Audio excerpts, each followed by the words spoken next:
Eh bien bonjour à tous et à toutes, on se retrouve pour cette petite FAQ que je vous avais promis lors du dernier Green Speech.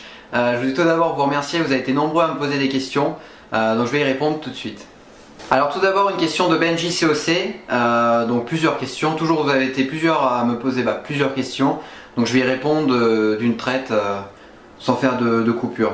Quelle a été ta plus belle rencontre dans le monde du foot? Donc plus belle rencontre, après il n'y en a pas eu de plus belle, mais je pense que j'ai été, quand je vois Jeannot, je suis content de le voir parce que c'est un mec qui a quand même du vécu, qui a un passé dans le club, donc c'est ma plus belle rencontre, je dirais que c'est Jeannot, vraiment. Après j'ai toujours été content de voir tous les joueurs comme Aubameyang, comme Le Moine, enfin quand on pouvait voir tous les joueurs c'était vraiment cool, et donc plus belle rencontre serait Jeannot, mais je suis content vraiment d'avoir pu voir autant de joueurs quand j'allais au stade, voilà. Ensuite donc une autre question de Benji COC, quelle tribune préfères-tu? Je préfère honnêtement, après tout le monde ne va pas être content, mais je préfère le COP Nord qui pour moi donne plus lors d'un match. Après c'est vrai que les Green Angels ont un petit peu de mal avec le COP Sud à produire un tel autant de sonorité que les Magic, puisqu'ils ont enlevé leur équipement. Après je pense que je me sens plus proche du COP Nord que du COP Sud, je sais pas, je sais pas, je saurais pas comment vous dire, mais je préfère le COP Nord. Après ça plaira pas à tout le monde, mais voilà, je dis, je préfère être honnête, je préfère un petit peu plus le COP Nord que le COP Sud, mais le COP Sud reste une très bonne tribune, et si un jour j'ai l'occasion d'y aller, j'y irai sans problème. Mais je pourrais pas filmer, comme je vous l'ai dit.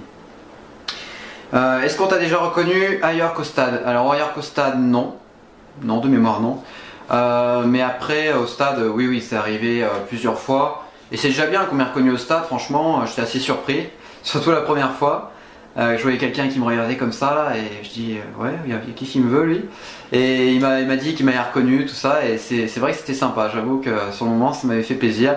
Et soit c'est donc comme ça reconnu parce qu'ils ont vu mes green speech ou ce genre de choses, ou alors c'est quand je fais mes interviews et que je dis que c'est pour Stéphane Akaji, là ça tilt, ah oui tu sais toi qui fais les vidéos, tout ça, voilà. Mais déjà au stade c'est bien, sur une communauté de 1700 personnes, qu'on me reconnaisse au stade, voilà. Ensuite des questions de Tristan Bouquin. Alors d'abord, tu fais quoi comme étude? Alors comme étude, je fais un bac général littéraire, donc tout ce qui est français, histoire géo, littérature française, les langues, voilà, l'allemand, italien, littérature anglaise, anglais, enfin voilà, toutes les langues qu'il peut avoir. Et c'est vrai que c'est pas facile la filière littéraire, mine de rien, même si S et ES ça doit être un peu plus complexe. Mais bon, je suis très nul en maths, autant physique et SVT je me débrouille, mais en maths je suis vraiment nul, donc par défaut j'ai choisi bac littéraire, histoire d'avoir le bac et après de pouvoir d'avoir plus de possibilités pour un métier futur, voilà. Toujours une question de Tristan, depuis quand tu supportes la SSE et qu'est-ce qui t'a donné envie de supporter Saint-Étienne? Alors depuis quand je supporte Saint-Étienne, depuis le match avant le 100e derby, à savoir SSE Montpellier, victoire 3-0 avec un très beau coup franc de Dimitri Payet. Qu'est-ce qui m'avait fait aimer Saint-Étienne? C'était l'ambiance, et ça l'est toujours d'ailleurs, l'ambiance des Magic et des Green, qui m'avait vraiment impressionné. Donc voilà.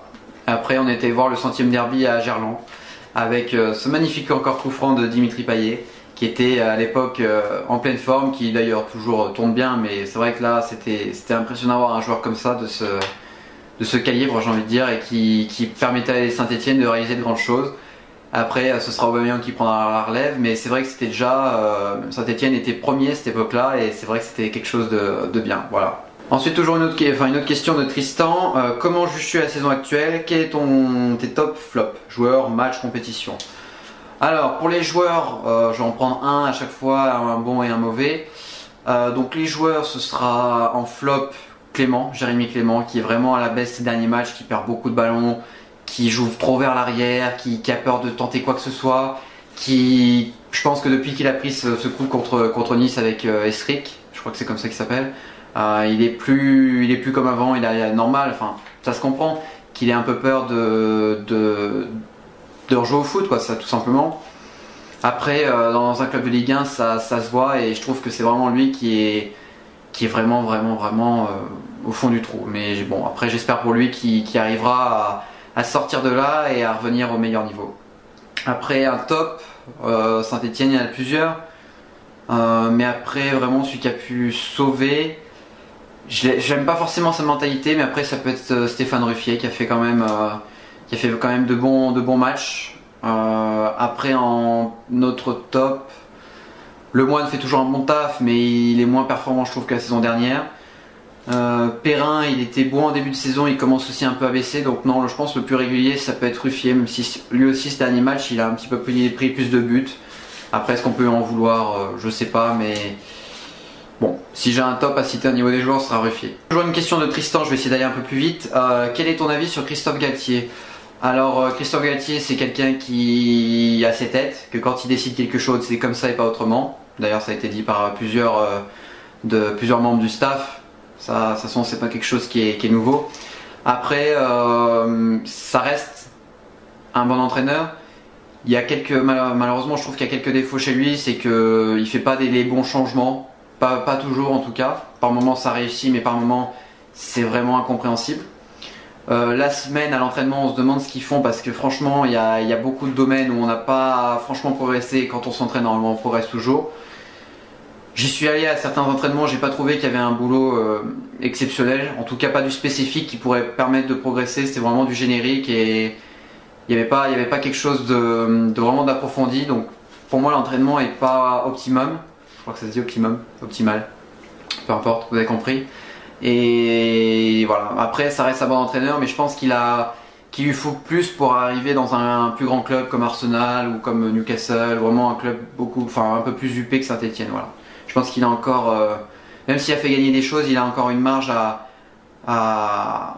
une marge de progression pour arriver plus haut, parce que il faut le dire quand même, il a eu beaucoup de chance avec Dimitri Payet qui s'est révélé lors de sa première saison. Il y a eu Aubameyang qui a fait un carton. Alors on peut me dire qu'il a exploité le potentiel des joueurs, certes, mais il a eu quand même beaucoup de chance dans la tournure qu'ont pris les choses. Il a eu des très bons cadres comme Le Moine qui ont fait un travail exceptionnel, même Stéphane Ruffier. Il a eu quand même une bonne équipe autour de lui. Je pense que c'est pas lui seul qui a permis la réussite de la Saint-Etienne. Les présidents, même s'ils sont un petit peu radins sur les bords et qu'ils n'ont pas fait un achat impressionnant le joueur, ils ont quand même fait un bon taf, il faut le dire, parce c'est eux qui ont recruté Aubameyang, c'est eux qui ont recruté Ruffier. Ils ont fait quand même un bon taf au niveau du recrutement. Certes, ces derniers temps, c'est un petit peu moins bon, mais tant que ça marche, j'ai envie de dire, même s'il est... Après, quand vous recrutez un joueur qui est moins bon et qu'il y en a 10 autour qui sont meilleurs, le 11e prendra le niveau des 10 premiers. Un mec comme Brisson, quand il a commencé à jouer, vraiment d'enchaîner les matchs, la saison dernière, c'était peut-être pas la saison dernière, la saison d'avant, je sais plus. Il y a un moment où Goulam n'était pas présent, il avait vraiment un niveau correct. Après, c'est sûr, quand vous jouez pas et que vous êtes tout le temps sur le banc, c'est difficile de jouer. Brisson, il a le niveau qu'il a, mais s'il commence à jouer et à se mettre dans le rythme, ben franchement, ça peut être un joueur qui a du niveau, qui est au niveau de l'équipe. Voilà. Donc, je pense qu'il faut pas le casser. Voilà, juste une petite aparté sur Brisson. C'est un joueur qui a toujours été présent quand on lui a demandé. C'est pas quelque chose de simple d'être toujours la doublure. Et je pense que les critiques qu'il reçoit sont injustifiées. Après, certes, il fait des erreurs, mais toute l'équipe en fait, et je pense que on s'acharne un peu trop sur Brisson. Voilà, c'est juste une petite aparté. Ensuite, une question de replays. Quel est ton youtubeur préféré? Alors, ce ne sera pas un youtubeur de foot, bien évidemment, parce qu'il n'y en a pas tellement. Après, j'aime bien ce que fait Jolan42, vous le savez. Mais vraiment, dans les youtubeurs en général, le youtubeur qui m'a vraiment donné envie de faire des vidéos sur YouTube, c'est GusDX. Donc, vous aurez le lien dans la description de la chaîne. Qui fait vraiment un travail exceptionnel, qui met beaucoup de temps sur ses montages. C'est dommage qu'il ait une vie de famille qui lui empêche de faire beaucoup de vidéos. Mais c'est vraiment un type super, il a fait des très grosses réalisations que peu de youtubeurs sont capables de faire et ont le temps de faire et l'envie, surtout l'envie de faire, parce qu'il faut vraiment avoir une super envie pour faire les projets qu'il réalise. Donc ça serait pour vraiment le youtubeur préféré. Après, le youtubeur que j'apprécie et que beaucoup apprécieront, je pense, c'est Sifano et Squeezie. Voilà, Sifano pour la personnalité et Squeezie pour le délire total. Voilà. Ensuite, une question de Tirenko42. Comment vois-tu la fin de saison de la SSE en Ligue 1 et en Coupe de France? Alors la fin de saison, elle va être compliquée, ça on le sait au vu des absents. Après, si l'équipe a toujours la même envie et le même état d'esprit de gagner, ils ont les clés pour réussir, je pense. Après, ce sera qu'une question de... Ils ont le potentiel et les qualités, après ce sera qu'une question d'envie. De toute façon, c'est souvent comme ça dans le foot, quand il y a une envie, c'est ce qui permet de faire de grandes choses.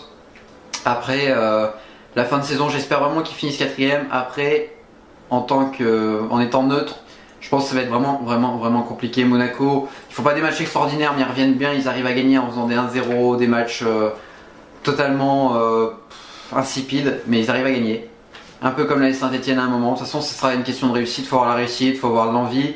Il faut avoir les qualités. Les qualités, on les a. La réussite, on l'a par moment. Et l'envie, pareil. Donc, c'est hasardeux. Donc, répondre à ça, c'est un peu compliqué. Après, pour la Coupe de France, je pense qu'il y a moyen. Honnêtement, il y a moyen. Après, c'est le même principe. Il faut avoir de l'envie. Et s'ils ont de l'envie, ils arriveront à gagner. Après, c'est quelque chose. C'est pas très simple de gagner une coupe. De toute façon, il y a beaucoup de tours, surtout la Coupe de France. Coupe de la Ligue est beaucoup plus simple. Mais Coupe de France, il y a vraiment moyen de faire quelque chose s'il y a de l'envie. Voilà. Ensuite, une question de Bob. Ah, enfin, deux questions. Est-ce que ça se passe mieux dans la nouvelle tribune? Et es-tu à la base de la région stéphanoise? Alors, région stéphanoise, non. J'habite à Saint-Yor, près de Vichy. Donc, il y a 1h30 de route pour arriver à Saint-Etienne. Donc, c'est pas très très loin. Et ensuite, est-ce que ça se passe mieux dans ta nouvelle tribune? Je suis assez déçu parce que même si c'est un petit peu plus joli qu'avant, on est séparé des joueurs, des présidents, il y a vraiment une barrière qui s'est installée, je trouve ça vraiment dommage. Après, il y a plein de petits détails que j'ai évoqués, mais comme les gens, ça les choque de dire qu'une machine à chocolat, ça ne marche pas le premier jour, bah moi c'est quelque chose de normal parce qu'au vu des prestations et du prix qu'ils proposent, je pense qu'il doit avoir une certaine qualité dans les services, même pour l'image du club. Moi par exemple, quand je suis allé à Évian et que j'ai fait les salons d'Évian, et ben je peux vous dire que franchement ça m'a vraiment ça m'a donné envie de revenir parce qu'ils ont des salons vraiment très bien faits, même le stade est très très sympa, très accueillant avec un super speaker. Donc ça contribue à l'image du club et au vu des services proposés, c'est vrai que là le club il reprend un gros coup. Après est-ce que ce sera mieux l'année prochaine? Je ne sais pas, mais pour le moment c'est vraiment c'est moins bien qu'avant. Voilà, clairement. Et quand on refait quelque chose de principe, c'est censé être mieux qu'avant. Voilà, quand on fait une mise à jour, c'est censé être mieux qu'avant. Donc voilà. Ensuite, je vais essayer vraiment d'accélérer, je suis désolé si ça prend un petit peu de temps. Plusieurs questions de Torin Auckenshield. J'ai réussi à prononcer ton pseudo, c'est pas très simple. Apprécies-tu d'autres clubs en Ligue 1 ou d'autres championnats? Si oui, lesquels et pourquoi? Honnêtement, quand on est supporter de Saint-Etienne, je pense qu'on a certaines valeurs qui nous obligent à supporter qu'un club. Après, j'en vois certains qui supportent Liverpool, Chelsea, Dortmund, Bayern. Bon. Après, moi, je vais pas dire que je ne regarde pas d'autres clubs. Je regarde Dortmund, je regarde Wolverhampton. Je regarde Naples, pourquoi? Parce qu'il y a d'anciens Stéphanois. Après, je regarde les clubs, mais je les apprécie, mais pas plus que ça. C'est vraiment parce qu'il y a d'anciens Stéphanois. Après, même les autres matchs en Ligue 1, je regarde pas. J'aime bien Evian, comme je l'ai dit, ou Sochaux, quand ils étaient en Ligue 1. Mais parce que c'est des clubs assez chaleureux. Mais je pense que quand on est supporter de Saint-Etienne ou même d'une autre équipe, on doit se concentrer sur notre équipe et donner tout pour qu'ils puissent voir plus haut et donc être derrière l'équipe pour supporter et faire en sorte qu'il y ait des résultats. Voilà. Ensuite, toujours une question de Torin Auckenshield. Que penses-tu de Riolo et de ses critiques? Alors Riolo, j'ai déjà écouté parler. Quand vous l'écoutez parler, c'est un personnage qui passe pas très bien, je trouve, parce qu'il est assez mou. Il a vraiment deux temps, ce gars. Après, il fait des bonnes critiques, mais les critiques qui sont évidentes, donc voilà quoi. Après, il fait des critiques, je trouve que c'est dans l'extrême. Et puis quand il a une idée en tête, il la garde et il essaye pas de débattre avec les autres personnes, donc il est un petit peu trop sûr de lui, voilà, pour Riolo et de ses critiques. Et toujours une question de Torino Auckenshield. Joues-tu au foot en club et si oui, à quel poste? Alors j'ai joué 3 ans au SCAC, donc à QC, juste à côté de Vichy, vous pouvez taper sur Google, vous trouverez facilement. J'ai joué en tant que gardien, parce que j'ai toujours été gardien depuis que je suis tout petit. C'est vraiment un poste que j'aime bien, parce que c'est un petit peu, vous êtes le dernier espoir de l'équipe et je trouve que c'est quand même sympa. Après, ou alors le dernier désespoir aussi, ça dépend. Mais après, c'est un poste un peu à part, un peu ingrat, parce que vous n'êtes pas considéré comme un joueur de foot, c'est vraiment le mec qui sait pas jouer avec ses pieds, c'est pas un joueur de foot quoi, clairement. C'est vrai que c'est un petit peu dommage et ouais, donc 3 ans au SCAC en étant gardien de but. Ensuite, encore deux personnes qui ont posé des questions. Donc tout d'abord Titi Freestyle Foot. Ton top 3 pardon, de tes joueurs préférés ou gardiens de la SSE. Top 3, ça va être simple. On va dire Payet, Aubame et Jadot. Payet parce que c'est lui qui a déclenché un petit peu tout ce qui s'est passé sur ces 5 dernières années, parce qu'avec sa vente ça a permis de ramener des fonds et de recruter un petit peu et donc d'apporter quelque chose de nouveau. Après Aubameyang pour tout ce qu'il a, et puis pour le 100e derby bien sûr, Dimitri Payet. Après Aubameyang pour tous les buts qu'il a marqués et sa sa joie de vivre au quotidien qui faisait vivre le groupe et qui s'est un peu perdu, je trouve, ces dernières années, enfin ces dernières années, les années où il n'a pas été là. Après, Jeannot pour son passé et tout ce qu'il a fait pour la SSE et pour sa mentalité qui est toujours à fond stéphanoise. Voilà. Donc une autre question un peu intéressante, c'est que penses-tu de ta communauté? Alors ma communauté, j'en suis très fier honnêtement. Après communauté, elle est pas non plus énorme, mais elle est déjà quand même assez conséquente pour ce que je fais dans ce domaine du foot. Toujours ceux qui sont là pour mettre des j'aime et des commentaires, je vous remercie. Mais ceux qui s'abonnent, je trouve participent pas assez à ce qui se passe sur la chaîne, je trouve ça dommage. Parce que ça me donnerait encore, si je voyais que les chiffres monter, ça m'aurait encore plus envie de faire des trucs poussés. Après, je vous remercie déjà tous ceux qui, je trouve que c'est déjà énorme de faire des milliers de vues sur YouTube. Donc je vous remercie tous ceux qui participent à cette aventure. Mais quand je vois qu'on est capable de faire 350 j'aime sur la vidéo de Lyon, c'est bien qu'il y a 350 personnes qui peuvent aimer à chaque vidéo potentielle et qu'on se retrouve à entre 50 et 100. C'est bien, mais je trouve que ça pourrait être mieux au vu de la communauté et du temps que j'ai passé sur YouTube. Voilà. Ah, et pour ma communauté toujours, ceux qui font des pubs et qui mettent allez voir ma chaîne, au moins faites ça sans faute d'orthographe et parlez de la vidéo. Un minimum de respect. Si c'est pas le cas, j'exclus de la chaîne. Donc exclure, ça veut dire que vous pouvez liker, commenter. Non, liker, même pas. Vous pouvez juste regarder la vidéo et vous pouvez plus liker et commenter. Voilà, mais j'ai déjà fait pour 2-3 personnes. Donc si vous voulez mettre de la publicité, faites ça bien, j'ai envie de dire. Et parlez de la vidéo, faites pas les mecs qui sont en mode charognard et qui viennent piquer 2-3 personnes sur les vidéos des autres. Voilà, je trouve que ça se fait pas dans le principe. Et une dernière question, et je finis par celle-là parce que c'est celle que j'ai trouvé la plus intéressante. Mais toutes les questions ont été intéressantes, je vous remercie vraiment d'avoir participé à cette FAQ. Plus tard, est-ce que tu penses te professionnaliser dans un domaine similaire à ce que tu fais en ce moment ou dans un autre domaine? Je crois que c'était ça la fin de la question, j'ai pas pu la screen en entier. Alors me professionnaliser, j'avais pensé faire des études juste après le bac. J'ai renoncé, je pense m'arrêter 1 an pour me lancer sur YouTube dans une autre aventure, j'en dis pas plus pour le moment.